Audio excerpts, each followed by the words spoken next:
বিসমিল্লাহির রাহমানির রহিম। বিতাড়িত মরদুদ শয়তানের ওয়াসওয়াসা থেকে আল্লাহর কাছে পানাহ চাচ্ছি। আল্লাহ রাব্বুল আলামিন এখানে বলছেন ওয়াসাইনাল ইনসানা বিওয়ালিদাইহি। আল্লাহ পাক বলছেন আমি মানুষকে নসিহত করেছি, উপদেশ দিয়েছি, তারা যেন তাদের মা বাপের হককে যেন চিনে নেয়, যেন বুঝে নেয়। কারণ হলো মানুষের প্রধানতম দায়িত্ব হলো আল্লাহর উপরে ঈমান আনা, আর তারপরে দায়িত্ব হলো আল্লাহর উপরে ঈমান নিষ্ঠা আনুগত্য করার পরেই পারিবারিক কর্তব্য পালন হলো প্রথম দায়িত্ব। আর সেই প্রথম দায়িত্বের শুরুতে উচ্চ স্থান হলো আল্লাহর পরে, উচ্চ স্থান হলো মা বাপের। সুবহানাল্লাহ। আল্লাহর পরে, আল্লাহ রাসূলের পরে সবচাইতে উচ্চ স্থান কার? আল্লাহর আনুগত্যের পরে মা বাপের আনুগত্য যেন মানুষ করে। এজন্য আল্লাহ রাব্বুল আলামিন তিনি বলছেন ওয়াকাদা রাব্বুকা আল্লা তা'বুদু ইল্লা ইয়্যাহু ওয়া বিল ওয়ালিদাইনি ইহসানা। তোমার রবের পক্ষ থেকে এটা ফয়সালা হয়ে গিয়েছে, এটা চূড়ান্তভাবে ফয়সালা হয়েছে যে আমি আল্লাহর পরে, আমি আল্লাহর ইবাদতের পর এহসান করতে হবে, উপকার করতে হবে, ভালোবাসতে হবে, মহব্বত করতে হবে, এহসান করতে হবে মা বাপের। কার? চিল্লায় কোন কার? মা বাপের আনুগত্য করা, হুকুম মানা আল্লাহ পাক ফরজ করে দিলেন। আল্লাহ পাক শিখালেন ইম্মা ইয়াবলুগান্নাল কিবারা আহাদুহুমা আও কিলাহুমা ফালা তাকুল লাহুমা উফফিন ওয়ালা তানহারহুমা ওয়া কুল লাহুমা কাওলান কারীমা। আল্লাহ পাক বলছেন তাদের মধ্যে একজন অথবা উভয় তোমাদের সম্মুখে যখন বার্ধক্যে পৌঁছে যায় তাহলে তাদেরকে তাদের সামনে এই শব্দটি পর্যন্ত বলো না, এবং তাদেরকে ভৎসনা করো না, ধমকের স্বরে কথা বলো না, মাথা উঁচু করে ধমকের স্বরে চোখ রাঙায় কথা বলো না, বরং আদবের সাথে সম্মানের সাথে কথা বলো। সুবহানাল্লাহ। মা বাবার সাথে কেমনে কথা বলতে হবে আল্লাহ পাক শিখায় দিচ্ছেন। মা বাবার সঙ্গে কথা বলবা ভদ্রতার সাথে, সম্মানের সাথে, এবং তাদের সঙ্গে তাদের সাথে দোয়া করতে হবে আল্লাহ রাব্বুল আলামিনের কাছে। আল্লাহ পাক শিখাচ্ছেন ওয়াখফিদ লাহুমা জানাহাদ দুল্লি মিনার রাহমা ওয়া কুর রাব্বিরহামহুমা কামা রাব্বায়ানি সগীরা। হে পরওয়ারদিগার, এভাবে দোয়া করো। মা বাপ তাদের জন্য নরম এবং বিনীত হয়ে তাদের সামনে অবনত হও, করুণার ডানা বিছায়া দাও। মা বাবার জন্য কি করো? করুণার ডানা বিছায়া দাও, আর তাদের জন্য এইভাবে দোয়া করো, হে আমার রব, আমার শিশুকালে, আমার সহায়হীন সময়, আমার যখন কোনো উপায় ছিল না, পায়খানা করে বিছানায় পায়খানার ভিতরে পড়ে থাকতাম, সাফ করতে আমি পারি না, বলতেও পারি না, আমার ভাষা নাই। শীতের রাতে পেশাবের মধ্যে পড়ে আছি, এত অসহায়, আমি না কাঁদলে কেউ আমার কাছেও আসে না, কথা বলতে পারি না। আমার অসহায় সময় আমার মা বাপ যেভাবে আমাকে স্নেহ করে লালন পালন করেছে, হে আমার মাবুদ, অকৃত্রিম স্নেহ দিয়ে আমাকে যেভাবে লালন করেছে, আয় আল্লাহ তুমি আমার মা বাপকে তোমার রহমতের করে লালন পালন করো।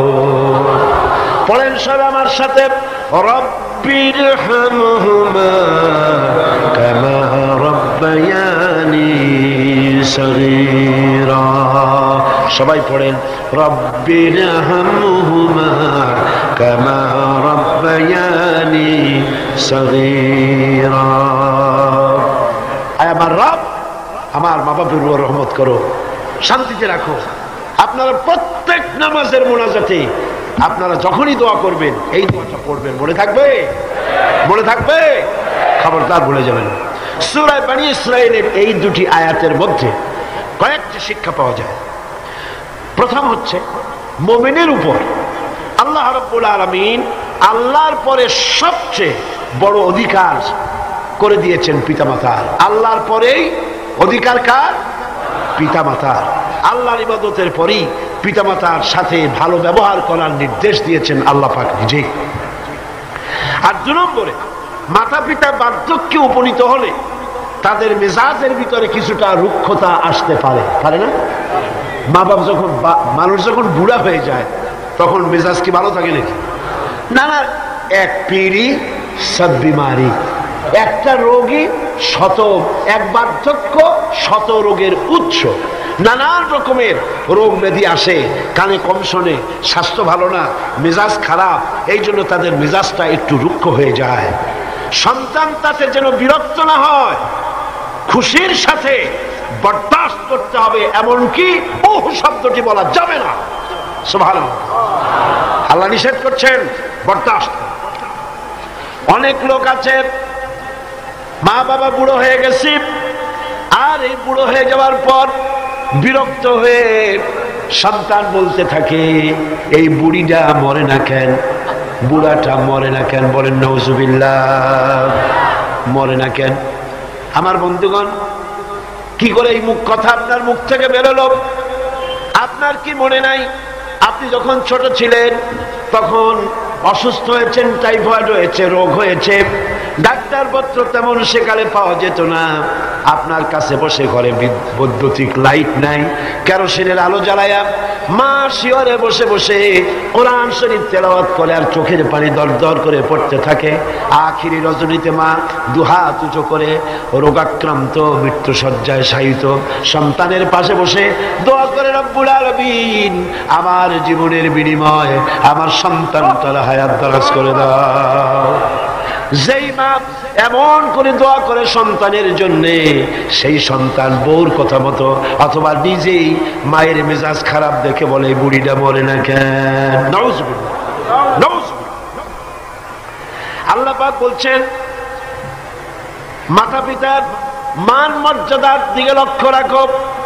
সূরা বনী ইসরাঈল আয়াতে এই শিক্ষা পাওয়া যায়, মান মর্যাদার ভিতরে উপরে লক্ষ্য রাখো, কারণ এখন আয় রোজগার করতে পারে না আগের মতো, তাদের অভিমান আসতে পারে, যখন যা প্রয়োজন সন্তানটা দেয় না, বউ একটা ঘরের মধ্যে দাজ্জাল মার্কা, চাইলেও পায় না, নানান রকম অসুবিধার কারণে মান অভিমান হতে পারে, গোসা হতে পারে। আল্লাহ নির্দেশ করছেন, সন্তান তুমি যেন মা বাপের সাথে রাগারাগি করবা না, মায়ের সাথে পিতার সাথে কখনো খারাপ ব্যবহার করবে না। কে নিষেধ করেছেন? বিনয়ের সাথে কথা বলো। আল্লাহ বলছেন মা বাপের সাথে কিভাবে কথা বলো?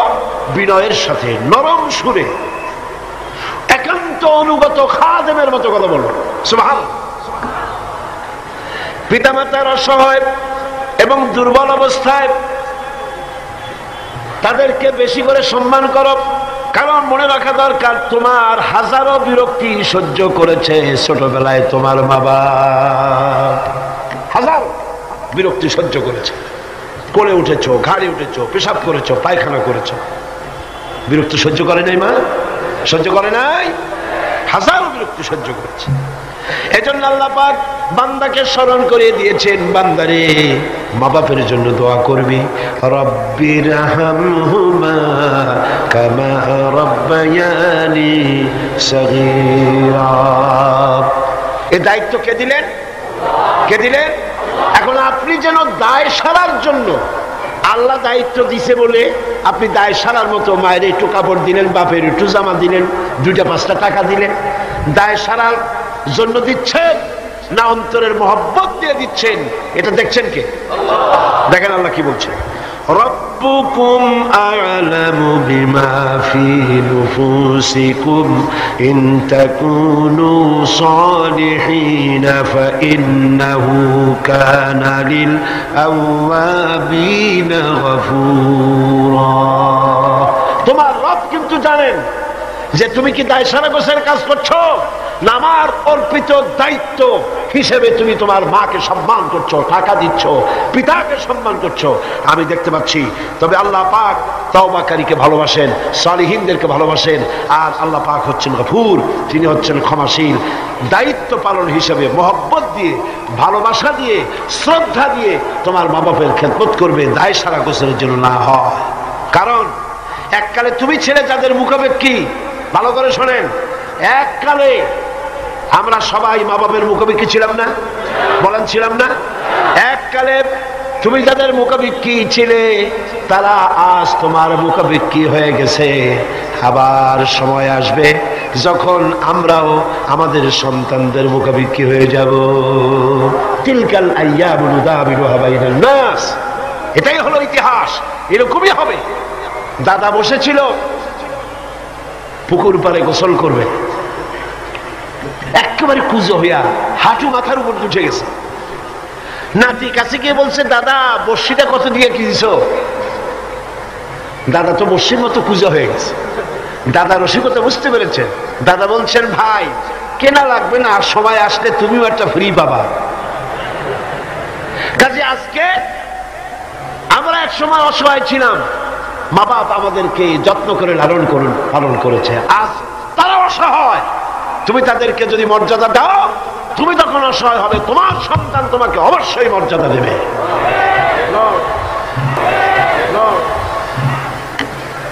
সূরা বাকারায় একটি আয়াতে আল্লাহ রাব্বুল আলামিন এভাবে বলেছেন, লা তা'বুদুনা ইল্লাল্লাহ ওয়া বিল ওয়ালিদাইনি ইহসানা। আল্লাহ ছাড়া কারো উপাসনা করো না এবং পিতামাতার সাথে অবশ্যই সদ্ব্যবহার করবে। সূরা বনী ইসরাঈল বললেন, সূরা বাকারার মধ্যে বলছে। এবার বলছে সূরা আনকাবুতে, وَوَصَّيْنَا الْإِنسَانَ بِوَالِدَيْهِ حُسْنًا। কত জায়গায় বলতেছেন আল্লাহ, আমি সমগ্র মানব মণ্ডলীকে তাদের পিতামাতার সাথে সদ্ব্যবহার করার জন্য উপদেশ দিচ্ছি, নির্দেশ দিচ্ছি। পৃথিবীর সমস্ত মানুষকে, এখানে মুসলমান বলা হয় নাই, গোটা বিশ্বের মানব মণ্ডলীকে আল্লাহর পক্ষ থেকে নির্দেশ করা হচ্ছে মা বাপের প্রতি শ্রদ্ধাশীল হও। সূরা কাহফে বলা হয়েছে, وَوَصَّيْنَا الْإِنسَانَ بِوَالِدَيْهِ إِحْسَانًا حَمَلَتْهُ أُمُّهُ كُرْهًا وَوَضَعَتْهُ كُرْهًا وَحَمْلُهُ وَفِصَالُهُ 30 شهرا।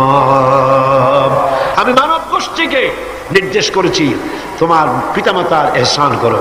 তোমার মা তোমাকে গর্ভে ধারণ করেছে অত্যন্ত কষ্টের সাথে, আর ডেলিভারিও করেছে অত্যন্ত কষ্টের সাথে, আর 30টি মাস ধরে নিজের বুকের দুগ্ধ দিয়ে খাওয়াইয়া তোমার মানুষ করছে। খবরদার মা বাবার সঙ্গে নাফরমানি করো। মায়ের পেটের ভিতরে যখন সন্তান থাকে, পেটের ভিতরে যখন সন্তান থাকে, সন্তান নড়াচড়া করতে থাকে, মা বাবার স্বাভাবিক, মায়ের স্বাভাবিক অবস্থা তখন আর থাকে না। লক্ষ্য করেন, মায়ের স্বাভাবিক অবস্থা থাকে না, ক্ষুধা কম হয়ে যায়, খেতে পারে না, মাথা ঘুরাতে থাকে, শরীরের ভিতরে একটা অস্বাভাবিক অবস্থা বিরাজ করে, তার মাসিক অসুখটা বন্ধ হয়ে যায়। আল্লাহ রাব্বুল আলামিন তাকে খাওয়াবার জন্য, পেটের ভিতরে সন্তান বড় হচ্ছে, এই সন্তান খাবে কি, সেজন্য আল্লাহ রাব্বুল আলামিন মায়ের নাভির সঙ্গে আর সন্তানের নাভির সঙ্গে একটা তার লাগায় দিয়া মায়ের মাসিক রক্তগুলি, এগুলি সন্তানের শরীরের ভিতরে, সন্তানের শরীরকে দিয়ে আল্লাহ পাক বড় বানায় দেন। আর মা তখন দুর্বল হতে থাকে। এই সময় মাকে সবচাইতে বেশি ভালো খাবার দেওয়া উচিত। আমার দেশে মানুষেরা বোঝে না, পৃথিবীতে অপুষ্টি জনিত রোগে সবচাইতে ভোগে পৃথিবীর মধ্যে নারী মেয়ে লোকেরা। সবচাইতে অপুষ্টি জনিত রোগে কারা ভোগে? মেয়ে লোকেরা। সেদিকে আপনাদের লক্ষ্য রাখা দরকার, আপনার সন্তান ধারণ করেছে, আপনার বংশকে রক্ষা করার দায়িত্ব পালন করছে স্ত্রী। তার সন্তান, তার পেটে যখন সন্তান এসেছে তখন তাকে ভিটামিন খেতে দিতে হবে, ক্যালসিয়াম খেতে দিতে হবে, দুধ খেতে দিতে হবে, মাছ খেতে দিতে হবে, শাক খেতে দিতে হবে, গোশত খেতে দিতে হবে, ভালো ভালো খাবার তাকে দিতে হবে। এটা দেওয়া দায়িত্ব আপনার। তার রক্তগুলি সব সন্তানের মধ্যে চলে যাচ্ছে। এখন দেখুন আল্লাহ রাব্বুল আলামিন কি করছেন, রক্তগুলি নাভির ভিতর থেকে, পাইপের মধ্য থেকে শরীরের মধ্যে আল্লাহ দিয়ে দিচ্ছেন, মুখের মধ্যে দিয়ে আল্লাহ খাওয়ার নাই, মুখটাকে আল্লাহ পাক পবিত্র রেখে দিলেন, যাতে করে দুনিয়া আসার পরে বান্দা যেন ওই পবিত্র মুখ দিয়ে আল্লাহ রাব্বুল আলামিনের নামের জিকির করতে পারে। দুনিয়ায় যখন আসলো, সন্তান যখন দুনিয়া আসলো, লাইনটা কেটে গেল। কয়টা লাইন ছিল বুঝেন না কথা? মার পেটের মধ্যে লাইন ছিল কয়টা খাবারে? একটা লাইন ছিল। যখন দুনিয়া আসলো সঙ্গে সঙ্গে লাইনটা কেটে দেওয়া হলো। দাত্রীতে কাটুক, নার্সে কাটুক, ডাক্তারে কাটুক, লাইনটা তার কেটে দেওয়া হলো। খাবারের লাইন ছিল, লাইন কাটা। এখন কি খাবে? দেখুন আল্লাহ রাব্বুল আলামিনের কুদরত কত। মায়ের খেদমত কেন করবেন? পেটের মধ্যে বসে তার রক্ত খেয়েছেন, তার রক্ত দিয়ে আপনার শরীর বড় হয়েছে। আর দুনিয়া আসার পর যখন একটা লাইন কেটে দেওয়া হলো, লাইন একটা কেটে গেল, আল্লাহ পাক বুকের মধ্য দিয়ে মায়ের বাচ্চার মুখের মধ্যে ডবল লাইন চালু করে দিলেন। ডবল লাইন চালু করে দিয়েছেন, দুধ এসে গিয়েছে। এই দুধ সৃষ্টি করেছেন কে? সন্তান ক্ষুধা লাগলে বলে চাইতে পারে না, বলতে পারে না। আল্লাহ রাব্বুল আলামিন মায়ের কলিজার ভিতরে এমন আকর্ষণ দিয়েছেন সন্তানের প্রতি। সন্তান যখনই ক্ষুধা লাগে, সন্তান কাঁদতে থাকে, আর কান্নার আওয়াজে মায়ের কলিজার ভিতরে অসহ্য বেদনা শুরু হয়ে যায়, সন্তানের প্রতি আকর্ষণ সৃষ্টি হয়ে যায়। যত কাজ থাকুক না কেন সব ফেলে দিয়ে মা দৌড়ে গিয়ে কলিজার টুকরা সন্তানকে বুকের সাথে জড়াইয়া ধরে। সুবহানাল্লাহ। এই জন্য বাচ্চা যখন গর্ভে থাকে, আল্লাহ নবী বলেছেন, আল মারআতু ইযা হামিলাত কানা লাহা আজরুস সাইমিল কাইম আল মুখবিতিল মুজাহিদ ফি সাবিলিল্লাহ। আল্লাহ পাকের নবী বলেন, মায়ের পেটে যখন সন্তান থাকে, এই সন্তান পেটে থাকার কারণে রাতের বেলা যে ঘুমাতে পারে না ঠিক মতো, সারা রাত দাঁড়ায় দাঁড়ায় ইবাদত করলে যত সওয়াব হইতো, আল্লাহ পাক মায়ের আমলনামায় সেই সওয়াব লিখে দেন। মা যে খেতে পারে না ঠিক মতো খেতে পারে না, এই জন্য 10টি মাস রোজা রাখতে পারে যে সওয়াব হতো মায়ের আমলনামায়, আল্লাহর নবী বলেন রোজার সওয়াব আল্লাহ পাক তার আমলনামায় লিখে দেন।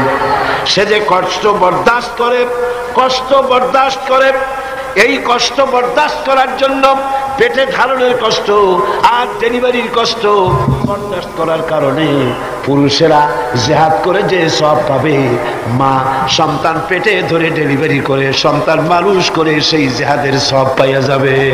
সুবহানাল্লাহ, জোরে বলে সুবহানাল্লাহ। আমার বন্ধুগণ, এসব আল্লাহ পাক মানুষকে দান করেছেন। মা বাপের খেদমত করতে বলেছেন, মাকে ভুলে যেও না, মায়ের প্রতি শ্রদ্ধাশীল হও, মায়ের জন্য আল্লাহর কাছে দোয়া করো, আমার কাছে মা বাপের জন্য প্রার্থনা করো। রব্বির হামহুমা কামা রব্বায়ানি সগীরা। পড়েন সবাই, রব্বির হামহুমা কামা রব্বায়ানি সগীরা। আয় আল্লাহ, আমার মা বাপ যেমন স্নেহের করে আমাকে লালন পালন করেছে, তুমিও আমার মা বাপকে তোমার রহমতের করে লালন পালন করো। এখানে একটা জিনিস লক্ষ্য করো, হামালাতুহু উম্মুহু ওয়াহনান আলা ওয়াহনি, ওয়াহনান আলা ওয়াহনি। শান্তির পর শান্তি, কষ্টের পর কষ্ট। অর্থাৎ পেটে ধরার কষ্ট, ডেলিভারির কষ্ট,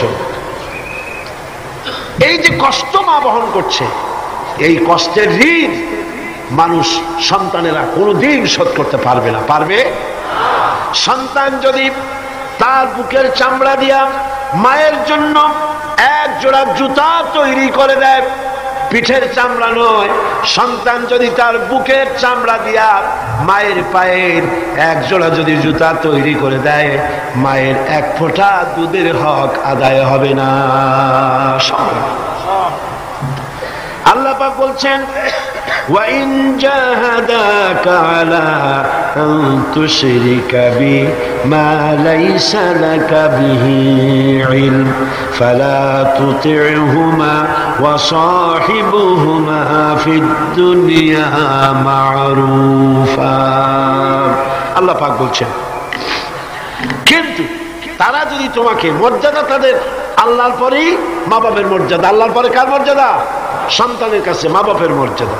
কিন্তু তারা যদি তোমাকে আমার সাথে এমন কাউকে শরীক করার জন্য চাপ সৃষ্টি করে যাকে তুমি চেনো না, আমার শরীক হিসাবে জানো না, তাহলে ফালা তুতিউহুমা, তাহলে অবশ্যই তাদের সে কথা মানবে না। সুবহানাল্লাহ, মানবে না। মা বাপের কথা কতটুকুন মানা যাবে এবং কতটুকুন মানা যাবে না, সে ব্যাপারেও শরীয়ত ঠিক করে দিয়েছে। ঠিক এরকম আরেকটি আয়াত সূরা আনকাবুতের মধ্যে এসেছে। আল্লাহ পাক বলছেন, وَوَصَّيْنَا الْإِنسَانَ بِوَالِدَيْهِ حُسْنًا وَإِنْ جَاهَدَاكَ لِتُشْرِكَ بِي مَا لَيْسَ لَكَ بِهِ عِلْمٌ فَلَا تُطِعْهُمَا। আল্লাহ পাক নির্দেশ করছেন, মা বাপের খেদমত করো, সম্মান করো, ইহসান করো। আর তারা যদি তোমাদের উপরে কোন চাপ সৃষ্টি করে আমার সাথে কাউকে শরীক স্থাপন করার জন্য, তাহলে অবশ্যই তাদের এই কথা তোমরা মানবে না। এর ব্যাখ্যা হচ্ছে, এই আয়াতটি নাজিল হয় সেই সময় যখন তিরমিজি, আহমদ এবং নাসাই এই তিনটি হাদিসে এই দৃষ্টান্তটা এসেছে এই আয়াত নাজিলের প্রেক্ষাপট সম্পর্কে। এই আয়াতটি নাজিল হয়েছে হযরত সাদ বিন আবি ওয়াক্কাস রাদিয়াল্লাহু তাআলা আনহুর ব্যাপারে। তিনি 18 বা 19 বছর বয়সে ইসলাম কবুল করেন এবং ইসলাম কবুল করার পর তার মা হামনা বিনতে সুফিয়ান, আবি সুফিয়ানের ভাইজি, তিনি দারুণভাবে অসন্তুষ্ট হয়ে গেলেন এবং তিনি অনির্দিষ্ট কালের জন্য ধর্মঘট করলেন, অনশন ধর্মঘট। অনশন ধর্মঘট কিন্তু নতুন কিছু না, আগেও ছিল। এই অনশন ধর্মঘট শুরু করল এই কথা বলে যে যতক্ষণ পর্যন্ত তার ছেলে সাদ বিন আবি ওয়াক্কাস যতক্ষণ পর্যন্ত আল্লাহর প্রতি ঈমান প্রত্যাহার করে শিরকিয়াতের দিকে ফিরে না আসবে, ততক্ষণ পর্যন্ত তিনি অনশন ভাঙবেন না, তিনি কিছু খাবেন না। তার মা দলিল হিসাবে পেশ করলেন ছেলের সামনে যে, দেখো পুত্র, তোমার কোরআন অনুযায়ী আমার হুকুম মানা, আল্লাহর হুকুম, আমার হুকুম তোমাকে মানতে হবে। আর আমার সাথে নাফরমানি করার অর্থ হচ্ছে আল্লাহর সাথে নাফরমানি করা। আল্লাহ অর্ডার করেছে আমার হুকুম তোমাকে মানতে হবে। এখন তুমি ওই তাওহীদকে ছেড়ে দিয়ে এই শিরকিয়াতের দিকে, আমি যেদিকে আছি সেদিকে ফিরে আসো। হযরত সাদ বিন আবি ওয়াক্কাস রাদিয়াল্লাহু তাআলা আনহু তিনি অত্যন্ত পেরেশান বোধ করলেন যে আমি এখন করবোটা কি। তিনি রাসূল করিম সাল্লাল্লাহু আলাইহি ওয়াসাল্লামের খেদমতে হাজির হলেন এবং ঘটনার বর্ণনা করলেন। এই ঘটনা যখন বর্ণনা তিনি করলেন রাসূলের কাছে, তখন সূরা আনকাবুতের এই আয়াত নাজিল হল, وَوَصَّيْنَا الْإِنسَانَ بِوَالِدَيْهِ حُسْنًا। উপদেশ দেওয়া হয়েছে মানব গোষ্ঠীকে তারা যেন তার মা বাপের প্রতি ইহসান করে, উপকার করে। কিন্তু وَإِنْ جَاهَدَاكَ لِتُشْرِكَ بِي مَا لَيْسَ لَكَ بِهِ عِلْمٌ فَلَا تُطِعْهُمَا। কিন্তু তারা যদি তোমার উপরে শিরক করতে চাপ সৃষ্টি করে অবশ্যই তাদের অনুসরণ করবা না। খবরদার, মা বাপ যদি আল্লাহর হুকুমের বাইরে যদি কিছু বলে, সেই হুকুম মা বাপের পালন করা, যারা বলেন পালন করা যাবে না। কোন অবস্থাতেই মা বাপের সেই হুকুম পালন করা যাবে না।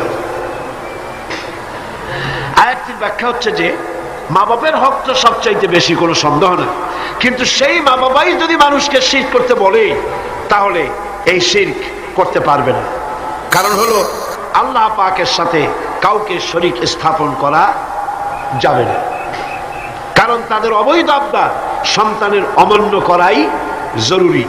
এর দলিল হচ্ছে মা লাইসা লাকা বিহি ইলম, যে ব্যাপারে তোমার জানা নাই, আল্লাহর সাথে শরীক করবা এরকম কোন শরীকদার এই পৃথিবীতে কেউ নাই এবং এ সম্পর্কে তুমি জানোই না, সুতরাং তুমি আল্লাহর সাথে মা বাবার কথা মতো কাউকে শরীক স্থাপন করতে পারবে না। তাই মা বাবা যদি ভুলের উপরে থাকে তাহলে সন্তান সেই ভুলকে মানতে পারবে না, সন্তান সেই ভুলকে মানবে না। মা বাপ যদি ছেলে ইসলাম কবুল করেছে, মা বাপ ইসলাম কবুল করে নাই, এমন অবস্থা যদি হয় তাহলেও সেই মা বাপের সাথে খারাপ ব্যবহার করা যাবে না। ব্যবহার করতে হবে কি? ভালো ব্যবহার। কি করতে হবে? এই ভালো ব্যবহার সম্পর্কে রাসূল করিম সাল্লাল্লাহু আলাইহি সাল্লামের কাছে প্রশ্ন করা হলো, আইয়ুল আমালি আহাব্বু ইলাল্লাহি তাআলা, আল্লাহর কাছে সবচাইতে ভালো আমলটা কি? রাসূল করিম সাল্লাল্লাহু আলাইহি ওয়াসাল্লাম জবাব দিলেন, as-salatu ala waqtiha, নামাজ তার ওয়াক্ত মতো আদায় করা, এটাই হলো সবচাইতে ভালো আমল। সাহাবী প্রশ্ন করলেন, তারপরে কি? রাসূলুল্লাহ বললেন, বিররুল ওয়ালিদাইন, মা বাপের খেদমত করা, এটাই হলো সবচাইতে ভালো কাজ। আরেকজন প্রশ্ন করলেন, মান আহাক্কুন নাসি বিহুসনি সাহাবাতি, হে রাসূল সবচাইতে আমার কাছে ভালো ব্যবহার পাওয়ার হক কার? আল্লাহর নবী বলেন, উম্মুক, তোমার মা। সাহাবী প্রশ্ন করলেন, সুম্মা মান, এরপরে কে? রাসূল বললেন, উম্মুক, তোমার মা। তারপরে কে? হুজুর বললেন, তোমার মা। তারপরে কে? হুজুর বললেন, তোমার পিতা। মার মর্যাদা কয় গুণ বাড়লো? কয় গুণ বাড়লো? 3 গুণ বেড়ে গেল। কার চাইতে? বাপের চাইতে মায়ের মর্যাদা কয় গুণ? 3 গুণ বেশি বেড়ে গেল। হযরত আব্দুল্লাহ ইবনে আমর রাদিয়াল্লাহু তাআলা আনহু তিনি বলেছেন, যা রাজুলুন ইলান নবী সাল্লাল্লাহু আলাইহি ওয়াসাল্লাম ফাস্তাযানা লাহু ফিল জিহাদ। তিনি বলছেন যে একজন লোক রাসূলের কাছে আসলেন এবং তিনি অনুমতি চাইলেন জিহাদে যাওয়ার জন্য, যুদ্ধে অংশগ্রহণ করার জন্য। ফাকালা আহাইয়ুন ওয়ালিদাক, রাসূল জিজ্ঞেস করলেন, তোমার পিতামাতা কি জীবিত আছেন? তিনি জবাব দিলেন, ক্বালা নাম, হ্যাঁ আমার মা বাবা জীবিত আছে। ক্বালা ফাফিহিমা ফাজাহিদ, চলে যাও বাড়ি, মা বাবার খেদমত করো, এটাই তোমার জন্য জিহাদ। জোরে বলেন সুবহানাল্লাহ। হাজমা নামক আরেকজন সাহাবী রাসূল করিম সাল্লাল্লাহু আলাইহি সাল্লামের কাছে উপস্থিত হলেন। তিনি অনুমতি চাইলেন যে রাসূল আমি জিহাদে যেতে চাই, আমি জিহাদে যেতে চাই। হুজুর বললেন, আলাকা ওয়ালিদাতুন, তোমার কি মা বেঁচে আছে? তিনি বললেন, হ্যাঁ আমার মা জীবিত আছেন। আল্লাহর নবী বললেন, ইযহাব ফাকরিমহা ফাইন্নাল জান্নাতা তাহতা রিজলাইহা, আখরাজাহু নাসাই, নাসাই শরীফের হাদিস। রাসূলুল্লাহ বললেন, তোমার মা যখন আছে, ইযহাব, ফিরে যাও, বাড়ি চলে যাও, ফাকরিমহা, এবং মায়ের সম্মান করো, ইজ্জত করো, মায়ের খেদমত করো, ফাইন্নাল জান্নাতা তাহতা রিজলাইহা, তোমার জান্নাত তোমার মায়ের 2 পায়ের নিচে। সুবহানাল্লাহ কইতে পারলেন না? পারলেন না জোরে সোরে সুবহানাল্লাহ বলতে? আমি বারবার এই কথা বলেছি আপনাদেরকে, আমরা হচ্ছি পুরুষ, আমাদের পায়ের তলে জুতা, স্যান্ডেল। আমাদের পায়ের তলে কি? জুতা, স্যান্ডেল। আর এই পর্দার আড়ালে যারা বসে আছেন, আমার ঘরে আপনার ঘরে যারা আছেন, আমাদের মা বোনেরা মায়ের জাত। নারীরা হচ্ছে কিসের জাত? নারীরা কিসের জাত? এই মায়ের জাত নারীর পায়ের তলে আল্লাহর জান্নাত। সুবহানাল্লাহ। আল্লাহর নবী মসজিদে নববীর ভিতরে বসে আছেন, সাহাবায়ে কিরামদের নিয়ে। দেখা গেল একজন বুড়ি মেয়ে লোক প্রবেশ করেছেন। বুড়িকে আসতে দেখে নবীজি দাঁড়ায় গেছেন। সোজা কথা মনে করেন? আপনি কি কথাটা সহজ মনে করছেন? বিশ্বনবী, আল্লাহর পরে যার মর্যাদা, একটা বৃদ্ধা মেয়ে লোক দেখে দাঁড়ায় গেছেন তার সম্মানে। মেয়ে লোক এসেছেন, রাসূলুল্লাহ নিজের চাদর মোবারক বিছায় দিলেন। রাসূলের সেই মহিলার কথা শুনলেন। মহিলা বিদায় হওয়ার পর সাহাবায়ে কিরাম বললেন, ইয়া রাসূলুল্লাহ, বুঝতে পারলাম না ইনি কে। আল্লাহ নবী নিজের চাদর বিছায়া দেয় এই মহিলাকে।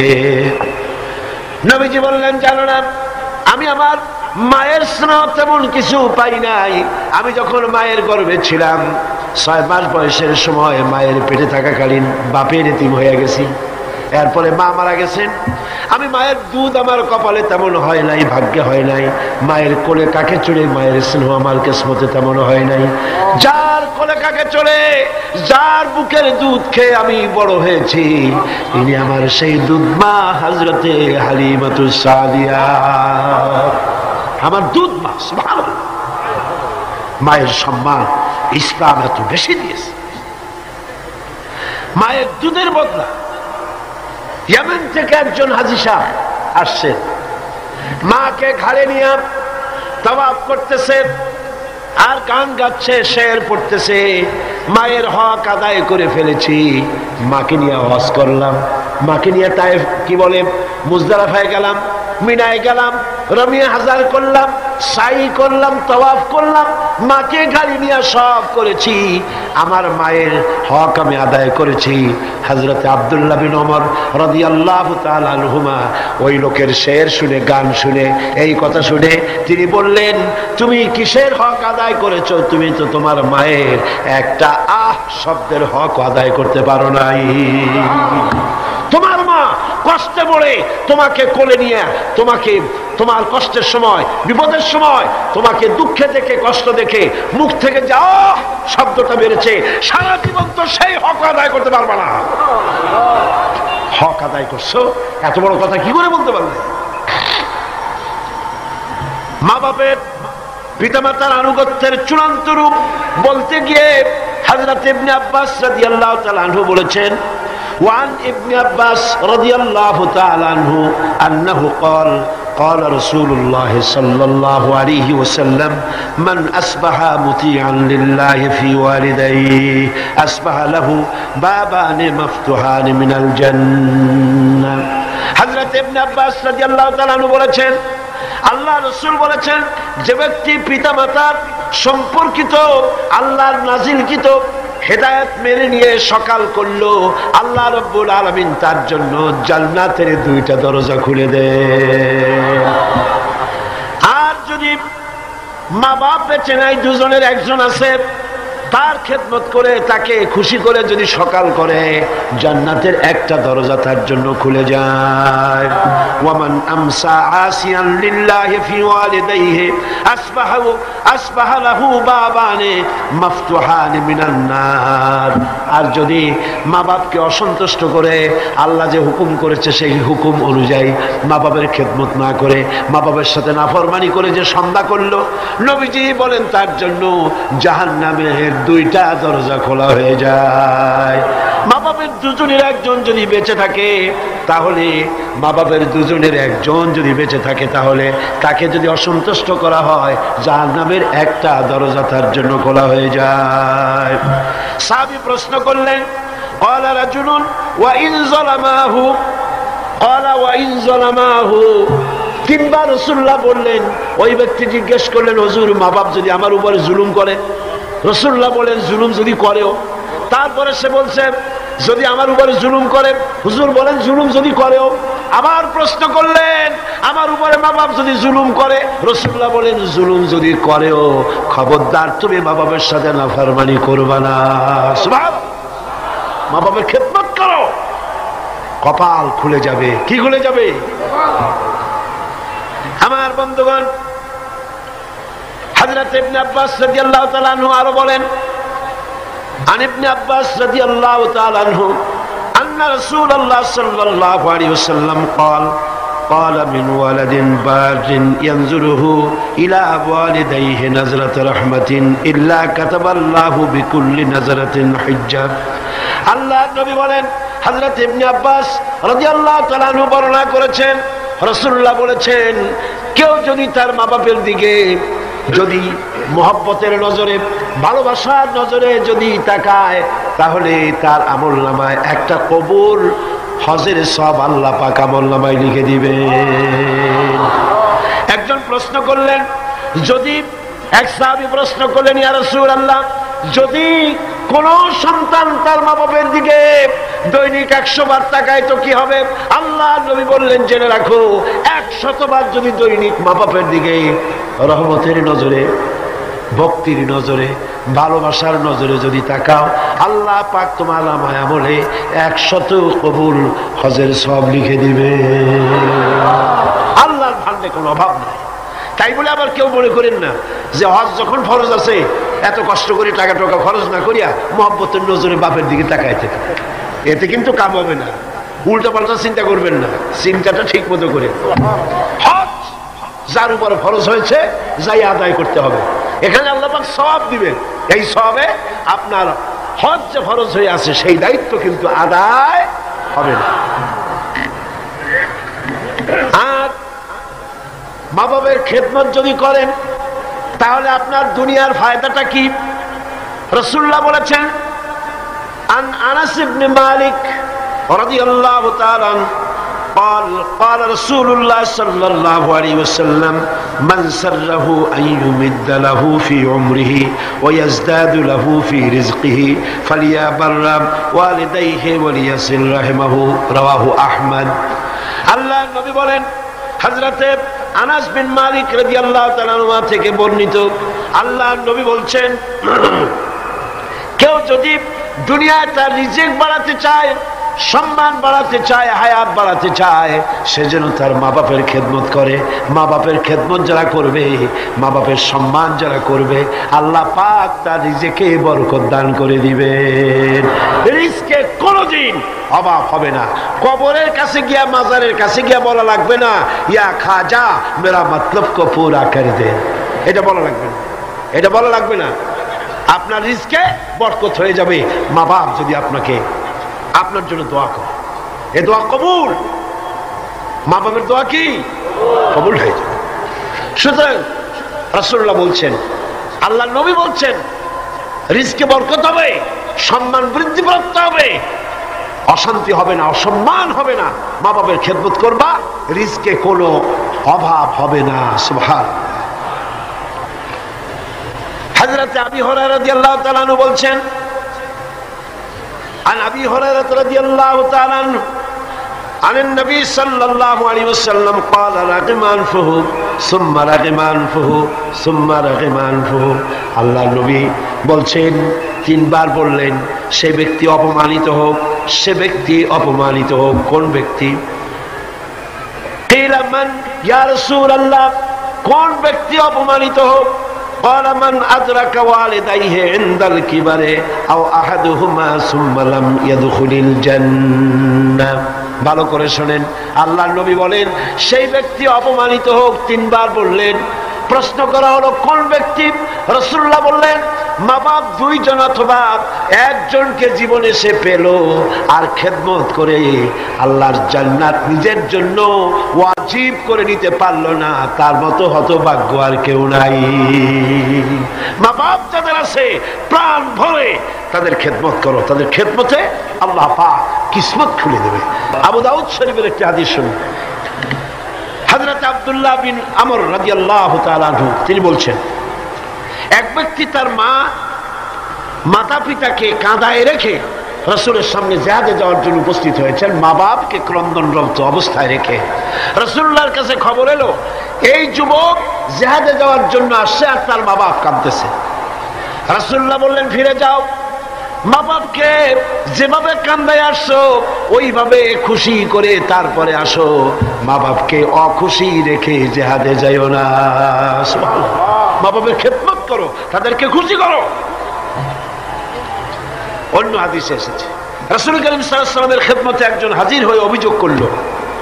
একজন হাজির হয়ে সে অভিযোগ করছে, হে রাসূল, আমার মা খুব বদমেজাজের মেয়ে লোক।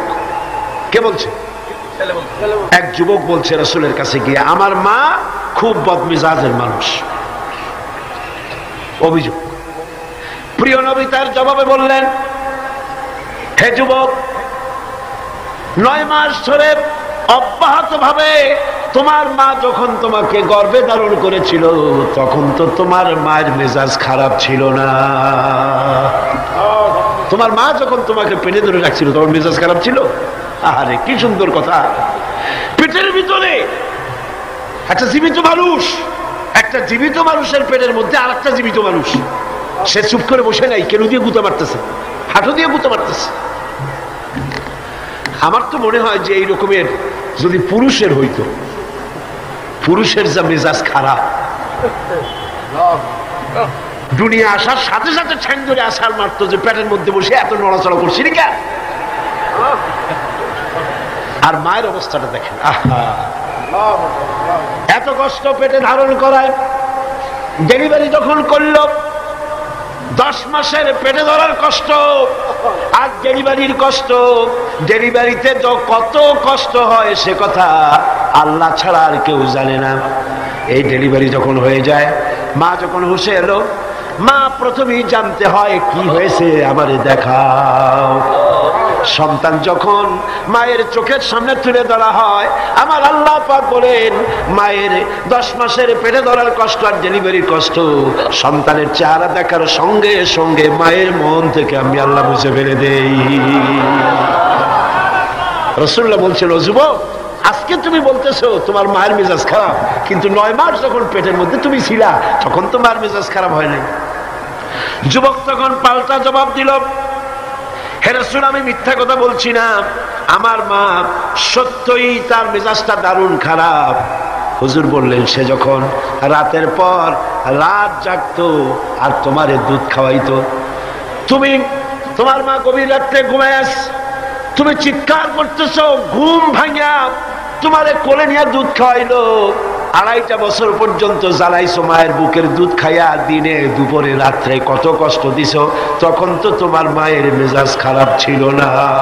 আরে আরে, খেতে বসেছে মা, মা কি করে, সকলকে আগে খাওয়ায়, স্বামীরে খাওয়াইলো, মেহমান খাওয়ালো, বাচ্চাদের খাওয়ালো, সব শেষে সামান্য তরকারি আর ভাত আছে, খাইতে বসছে সব শেষে, বাচ্চারে কোলে নিয়ে, বাচ্চা পায়খানা করে দিয়েছে কোলের মধ্যে।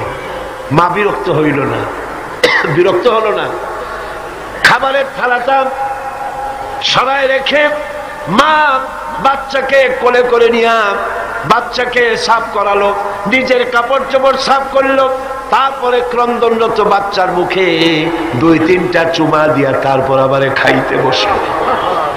যেই মা তোমারে নিয়া এভাবে করে 2.5 মাস পর্যন্ত বুকের দুধ খাওয়া তোমারে বড় করলো, তখন তো তোমার মায়ের মেজাজ খারাপ ছিল না।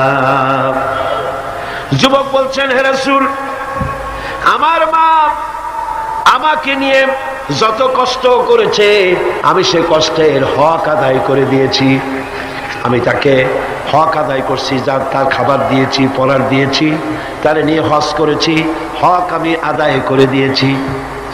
আল্লাহ নবী জিজ্ঞেস করলেন, সত্যি কি তুমি হক আদায় করছো? কয় যে হ্যাঁ, আমি হক আদায় করে দিয়েছি। প্রিয় নবী জবাবে বললেন, তুমি তো বলছো যে হক আদায় করেছো, কিন্তু আমার প্রশ্ন হচ্ছে তুমি কি তোমার মায়ের সেই কষ্টের বদলা দিতে পেরেছো যে কষ্ট তোমাকে ভূমিষ্ঠ করার সময় তোমার মায়ের হয়েছিল? তোমাকে ডেলিভারি করার সময় তোমার মায়ের যে যন্ত্রণা হয়েছিল সে হককে আদায় করতে পেরেছো? কিয়ামত পর্যন্ত আদায় করতে পারবে না। খবরদার, মা বাবার সঙ্গে নাফরমানি করবে না। মাতা পিতার সাথে যারা নাফরমানি করে তাদের কপাল পুড়ে যায়। একজন প্রশ্ন করেছেন, হে রাসূল, আমার মা বাপ তো জীবিত নাই, আমি খেদমত কিভাবে করব? কিভাবে তাদের খেদমত করব? আমি তো বেয়াদবি করে ফেলেছি, অনেক নাফরমানি করেছি, করবোটা কি? এখন আমার উপায় কি? রাসূল করিম সাল্লাল্লাহু আলাইহি ওয়াসাল্লাম বলেছেন, এর জন্য উপায় আছে, 4টা পদ্ধতি আছে। 4 পদ্ধতিতে মা বাপের মৃত্যুর পরে তাদের খেদমত করা যায়। কয় রকম? কয়টা পদ্ধতি? মুখস্থ করেন। মা বাপের সাথে যারা নাফরমানি করেছেন অথবা করেন নাই, মা বাপ মরে গেছে, এখনো আপনার দায়িত্ব আছে। কয়টা? 4টা। খেসানুন আরবা, 4টা পদ্ধতি আছে। আদ-দুআউ লাহুমা ওয়াল ইস্তিগফারু লাহুমা ওয়াল ইনফাযু আহাদিহিমা ওয়া ইকরামু সাদীকিহিমা। 4টা পদ্ধতিতে মৃত্যু মা বাপের খেদমত আপনি করতে পারেন। 1 নম্বরে হলো তাদের জন্য দোয়া করেন, সূরা ফাতিহা পড়েন, সূরা ইখলাস পড়েন, 3 বার সূরা ইখলাস পড়বেন, একবার কোরআন শরীফ খতম করার সওয়াব হয়ে যাবে। একবার সূরা ইয়াসিন পড়বেন, 10 বার কোরআন শরীফ খতম করার সওয়াব আমলনামায় লাগা হয়ে যাবে।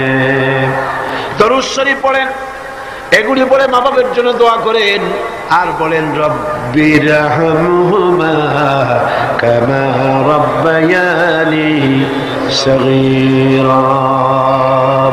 মা বাবার জন্য দোয়া করেন। এক কয়টা পদ্ধতি? কয়টা? 1 নম্বরে হলো দোয়া করা, 2 নম্বরে বলে ইস্তিগফার, মা বাবার জন্য ক্ষমা চাওয়া আল্লাহর কাছে। আল্লাহকে বলতে হবে রব্বুল আলামিন, আমার মা বাপ মানুষ, অন্যায় করেছে, ভুল করেছে, গুনাহ করেছে, গুনাহ হইতে পারে, আল্লাহ তুমি দয়া করে আমার মা বাপের জিন্দেগীর গুনাহ খাতা মাফ করে দাও। বলেন আমিন। আরো বলতে হবে আল্লাহ পাক আমার মা বাপ জীবনে যত গুনাহ করেছে তাদের জীবনের সাইয়্যাত গুলি হাসানাত দিয়া তুমি বদলাইয়া দাও। তুমি যদি ইচ্ছা করো তাহলে তো আমার মা বাপ যে গুনাহ করছে এই গুনাহগুলি তুমি নেকির পাল্লায় নেক বানায় উঠাই দিতে পারো। পারে না? পারে না? সেভাবে দোয়া করো। 3 নম্বরে তাদের ওয়াদা পূরণ করো। মা বাপ যে সব ওয়াদা করে গেছেন পূরণ করতে পারেন নাই, মা বাপের ওয়াদাগুলি পূরণ করে দাও। 4 নম্বরে মা বাপের যেসব বন্ধু আছে, মায়ের যেসব বান্ধবী আছে, তাদের সঙ্গে সম্মানজনক আচরণ করো, মাঝে মধ্যে তাদেরকে হাদিয়া দিও। পিতার আত্মীয়দের, পিতার বন্ধুদের সাথে বাপের মতো শ্রদ্ধা করো, সম্মান করো। সুবহানাল্লাহ, সুবহানাল্লাহ। রাসূলকে প্রশ্ন করা হয়েছে, হুজুর আমি তো অনেক গুনাহ করে ফেলছি, আমার উপায় কি? হুজুর বললেন মায়ের খেদমত করো। শুনতেছেন কথা? শুনতেছেন? আমি অনেক গুনাহ করেছি, আমার উপায় কি? হুজুর বললেন মায়ের খেদমত করো। তিনি বললেন হুজুর আমার তো মা বেঁচে নাই, এখন আমার উপায় কি? হুজুর কোন যাও খালার খেদমত করো, মায়ের গন্ধ খালার গায়ে দিয়ে আসে। সুবহানাল্লাহ। ভাইরা আমার, মা বাবার সঙ্গে যারা দুর্ব্যবহার করে এই দুনিয়ায় তাদেরকে আল্লাহ রাব্বুল আলামিন শাস্তি দিবেন, আর পরকালের শাস্তি তো তাদের জন্য রয়েই গেছে। দুনিয়ার শাস্তিও আছে আর পরকালের শাস্তিও তাদের জন্য রয়ে গেছে। মা বাপের দোয়া অবশ্যই কবুল। 3 জনের দোয়া মুস্তাজাবুদ দাওয়াত। 3 জন। কয়জন? 3 জন। পীর সাহেবের দোয়া, মৌলানা সাহেবের দোয়া, সুফি সাহেবের দোয়া কবুল হইতেও পারে, নাও হইতে পারে, কোনো গ্যারান্টি নেই। গ্যারান্টি নেই, হইতেও পারে, নাও হইতে পারে। কিন্তু আল্লাহর নবী 3 জনকে গ্যারান্টি দিয়েছেন, মুসাফির, প্রবাসী, তার দোয়া কবুল হবে।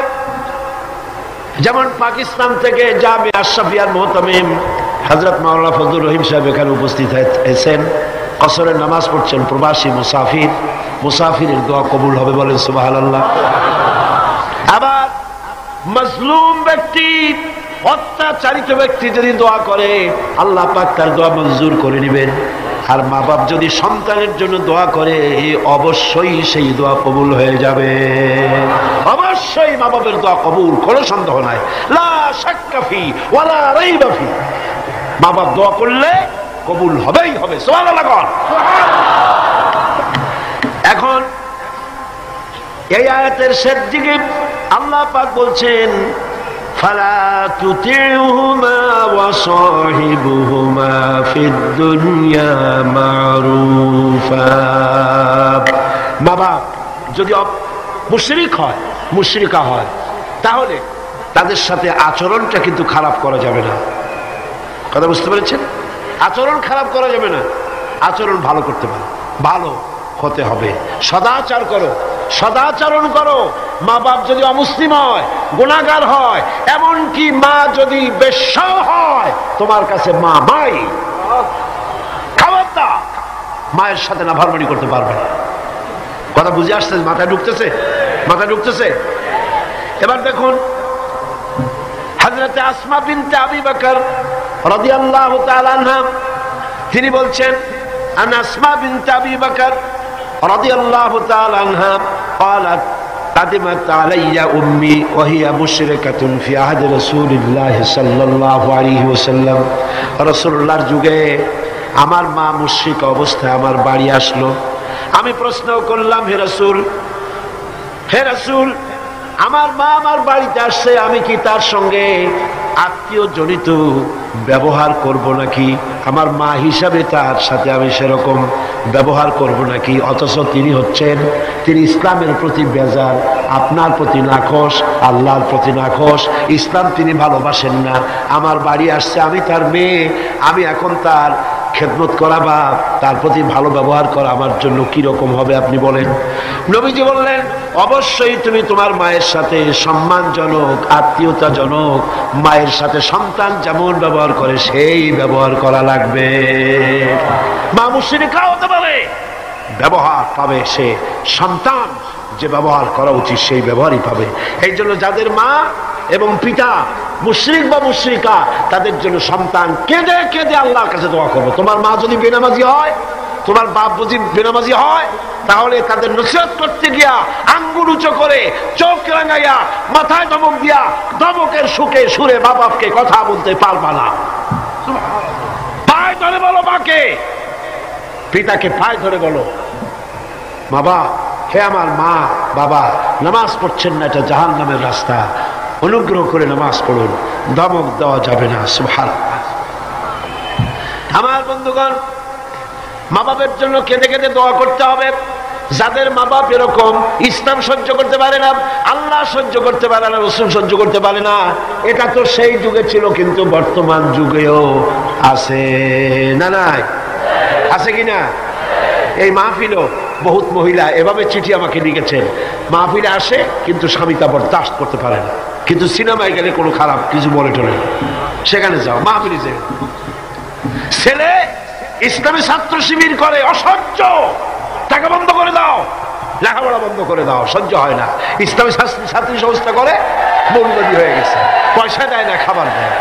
হায় রে কপাল পোড়া বাপ, তোমার তো চিন্তা করা উচিত, তোমার ছেলে সে তো কমিউনিস্ট আন্দোলন করে না, তোমার ছেলে তো সিনেমায় যায় না, তোমার ছেলে তো girls high school, girls college ছুটির সময় এতিমের মতো মেয়েদের দিকে তাকায় থাকে, তোমার ছেলে মাস্তানি করে না, চাঁদাবাজি করে না, ইসলামী ছাত্র শিবির করে, ইসলামী ছাত্রী সংস্থা করে, পবিত্র সংগঠন করে। তুমি তো সেজদা দিয়ে কানবা, আল্লাহ আমার ছেলে ভালো কাজ করতেছে, ঠিক কিনা? জোরে বলেন ঠিক কিনা? আমার বন্ধুগণ, মা বাবার জন্য দোয়া করতে হবে, মা বাবার জন্য দোয়া করতে হবে।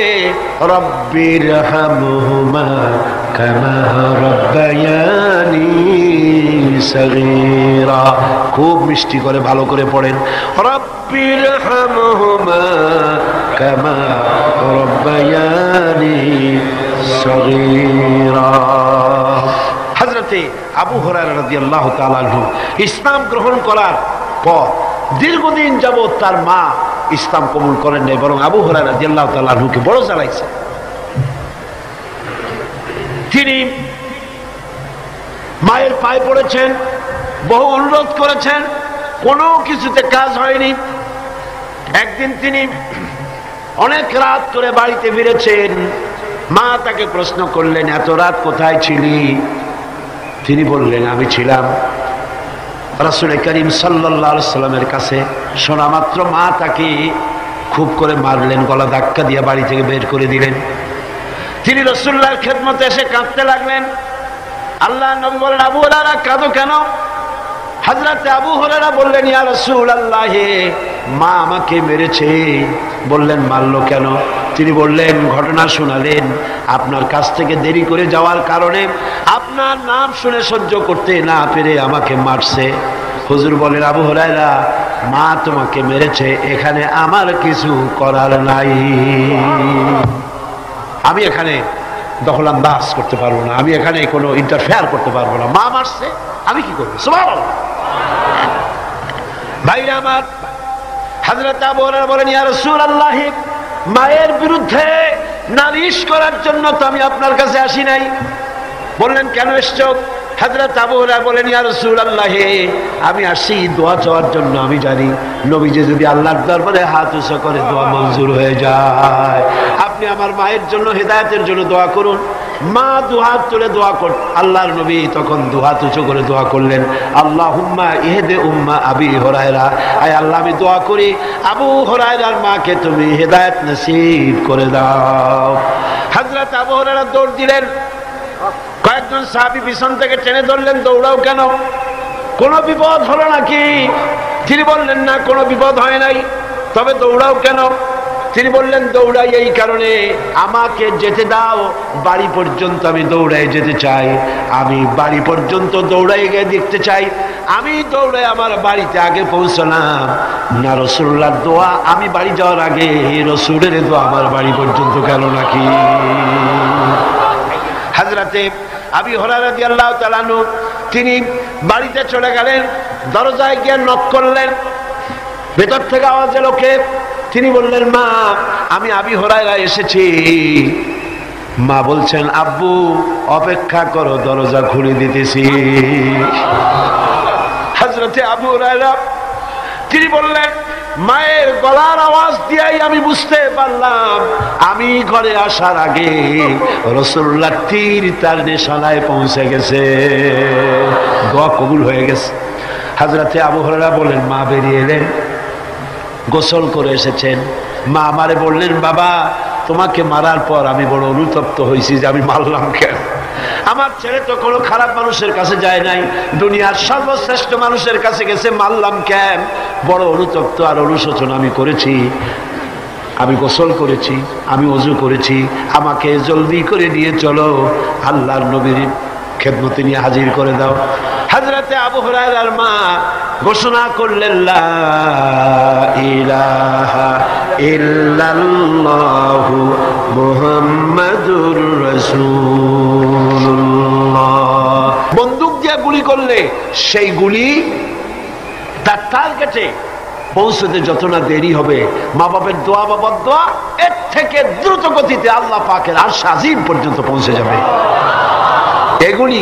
এগুলি পৃথিবীতে কোথাও নাই, ইসলাম শিখিয়েছে। কে শিখিয়েছে? যারা বলেন কে শিখিয়েছে? ইসলাম শিখেছে, শিখায়েছে। পাশ্চাত্যে যায় দেখেন, কিসের মা কিসের বাবা, মা বাবার কোনো খোঁজ খবর নাই। মা বাবা যখন বুড়ো হয়ে যায়, আমি ইংল্যান্ড এবং আমেরিকায় দেখেছি, ওদের জন্য ওল্ড পিপল সেন্টার করা হয়। বুড়া বুড়ি, আমি নাম দিছি ওইটার বুড়ো বুড়ি এতিমখানা। বুড়া বুড়িরা ওইখানে থাকে, ওই ঘরের মধ্যে। ছেলেমেয়েরা কোনো খোঁজ খবর নেয় না। 25শে ডিসেম্বর তারিখে প্রতি বছর একখানা কার্ড ছেলে তার বাপের নামে পাঠায়, মায়ের নামে পাঠায়। বাবা ওই কার্ডখানা নিয়ে তারপরে বন্ধুদের দেখায়, আমার ছেলে আমাকে মনে করছে। সারা বছর খোঁজ নাই। এরপরে যখন মরে 2-3 দিন পর্যন্ত মদের বোতল, দুধের বোতল, খবরের কাগজ ভিতরে কেউ নেয় না, দরজার কাছে পড়ে আছে। কারণ কি?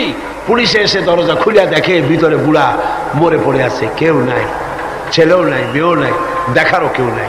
এই হলো পাশ্চাত্যের অবস্থা। আর ইসলাম কি নিয়ামত! সুবহানাল্লাহ, ইসলাম বিরাট নিয়ামত। মা বাবার সম্মান করতে শিখিয়েছে, সেখানে সম্মান নাই। সন্তানের কাছে সম্মান হবে কি করে? সন্তান তার মায়ের প্রতি যে আকৃষ্ট হবে কিসের মাধ্যমে? দুধ খাওয়াবার মাধ্যমে। আমার দেশে পাশ্চাত্যের আবহাওয়া লেগে গিয়েছে, বহুত মা তার সন্তানকে দুধ খাওয়ায় না। কৌটার দুধ খাওয়ায়, টিনের দুধ খাওয়ায়, নিজের শরীর ভালো রাখার জন্য টিনের দুধ খাওয়ায়। তো সন্তানের মহব্বত ওই টিনের দিকে, বোতলের দিকে বেশি হবে, মায়ের দিকে হবে না। দুধ হচ্ছে একটা ফ্লো, একটা ফ্লো। মায়েরা, আমার মা বোনেরা যারা আসছেন শোনেন, ব্রেস্ট ক্যান্সার যে হয়, মায়ের মেয়ে লোকদের যে ব্রেস্ট ক্যান্সার হয়, চিকিৎসা বিজ্ঞানীরা বলেছেন ব্রেস্ট ক্যান্সার হওয়ার জন্য সবচাইতে বড় কারণ সন্তানকে দুধ না খাওয়ানো। এটা হলো আরেকটা কারণ আছে, সেটা আমি বললাম না, ডাক্তারদের কাছ থেকে জেনে নেবেন। এটা হলো সবচাইতে বড় কারণ, সন্তানকে দুধ না খাওয়ানো। এই ফ্লোটা, এই স্বাভাবিক ফ্লো আপনি বন্ধ করে রাখছেন, সন্তানকে খাওয়াচ্ছেন না। ব্রেস্ট ক্যান্সার যদি হয়, অপারেশন করে শরীরের যে সৌন্দর্য রক্ষা করতে চাইছিলেন, 12 আনাই 16 আনাই শেষ হয়ে যাবে। এই দুধ, মায়ের বুকের দুধ সন্তানের জন্য শুধু খাদ্য নয়, এর মধ্যে রয়েছে মেডিসিন। এর মধ্যে রয়েছে কি? মেডিসিন। সন্তান ছিল ফি কারারিন মাকিন, মায়ের পেটের মধ্যে একটা সুরক্ষিত জায়গায়, কোন রোগের জাম সেখানে পৌঁছতে পারে না। এরকম একটা জায়গায় ছিল। পৃথিবীতে আসলো, এখানে আছে পলিউশন, এখানে আছে নানান রকমের রোগ, কি জীবাণু, এগুলি রয়েছে। সুতরাং তার কচি চামড়ার লোমকূপের মধ্য দিয়া এই রোগগুলি ঢুকে যেতে পারে। এই রোগ থেকে শরীরকে বাঁচাবার মতো রেজিস্ট্যান্স, স্ট্যামিনা, শক্তি তার মধ্যে নাই। এই জন্য আল্লাহ কি করলেন, অ্যান্টিবায়োটিক ওষুধও সহ্য হবে না, রোগ থেকেও তার বাঁচানো যাবে না। সেই জন্য রব্বুল আলামিন মায়ের বুকে যে দুধ দিয়েছেন, প্রথম যে শাল দুধ যেটাকে বলা হয়, এই দুধটাকে আল্লাহ পাক খাদ্য আর রোগের প্রতিষেধক ঔষধ হিসাবে আল্লাহ দিয়ে দিয়েছেন। সন্তানকে দুধ খাওয়াও, সন্তানের মহব্বত তোমার প্রতি বাড়তেই থাকবে। সুবহানাল্লাহ, সুবহানাল্লাহ। পাশ্চাত্যে এই মহব্বত নাই। পাশ্চাত্যে আমি নিজের চোখে প্রত্যেক বছর দাওয়াত হয়তো দেখি, খালি গুড়ি না, চোখ দিয়ে তাকায়ও দেখি কোথায় কি হয়। মেয়ে লোকগুলি তাদের বাচ্চা পুশ চেয়ার, হুইলওয়ালা চেয়ার আছে, সেই চেয়ারে বাচ্চাটা ঠেলতে ঠেলতে নিয়ে যায় মার্কেটিং করতে, আর কুত্তার বাচ্চাটা কোলে নিয়ে হাঁটে। নিজের ছেলে কান্দে, তাতে কিছু আসে যায় না, কুত্তারে কোলে নিয়ে কুত্তারে চুমা দিয়া তারপরে নিয়ে যায়। যে কুকুরের যে যত্ন আছে, শিশুর সেই যত্ন পাশ্চাত্যে নাই। অথচ শিশুর মর্যাদা আল্লাহ দিয়েছেন, শিশুর হক, মায়ের দুধ তাকে খেতে দিতে হবে। এ দায়িত্ব দিয়েছে আল্লাহ পাক, এক হক আদায় করার জন্য মাকে দায়িত্ব দিয়েছে। আমার মা বোনেরা, আপনারা আপনাদের মহলে কথা শুনান, সর্বত্র পৌঁছান, কোন মা যেন তার সন্তানকে নিজের দুধ থেকে যেন বঞ্চিত না করে। সন্তান রোগ থেকে বাঁচবে, মায়ের প্রতি মহব্বত বাড়বে, ভালোবাসা বাড়বে। এভাবে আল্লাহ পাক বলছেন, তোমার উপরে যদি সাফ, এই মা বাবার খেদমত তো তুমি করবাই, কিন্তু মা বাবা যদি অন্যায় করতে বলে, শিরক করতে বলে, গুনার কাজ করতে বলে, অবশ্যই তুমি সেই গুনার কাজ করবা না। ওয়াত্তাবি সাবিলা মান আনাবা ইলাইয়া, বরং অনুসরণ করবে সেই ব্যক্তির, যে ব্যক্তি আমার পথে পরিচালিত হয়েছে, আমার পথে যে চলছে, আমার পথে যে ডাকে, তার দিকে এগিয়ে আসো। সুম্মা ইলাইয়া মারজিউকুম, আর এরপরে তোমাদের সকলকেই আমার কাছে ফিরে আসতে হবে। কার কাছে? কার কাছে? ফাউনাব্বিউকুম বিমা কুনতুম তা'মালুন, আর এরপরে কিয়ামতের দিন তোমাদের সমস্ত কাজের ফলাফল আমার কাছে প্রকাশিত হয়ে যাবে।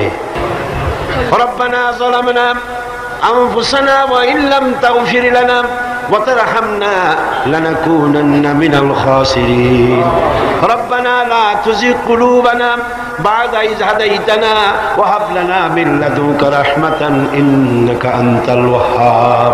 أي الله تعالى লক্ষ লক্ষ মুসলমান নরনারী দীর্ঘক্ষণ ধরে তোমার কোরআনের কথা আমরা শুনেছি। আয় আল্লাহ, তুমি দয়া করে মেহেরবানি করে আমাদের দুরূদ ও সালাম আলোচনার সওয়াব জনাবে মুহাম্মদ রাসূলুল্লাহ সাল্লাল্লাহু আলাইহি সাল্লামের রূহ মুবারকে পৌঁছায় দাও।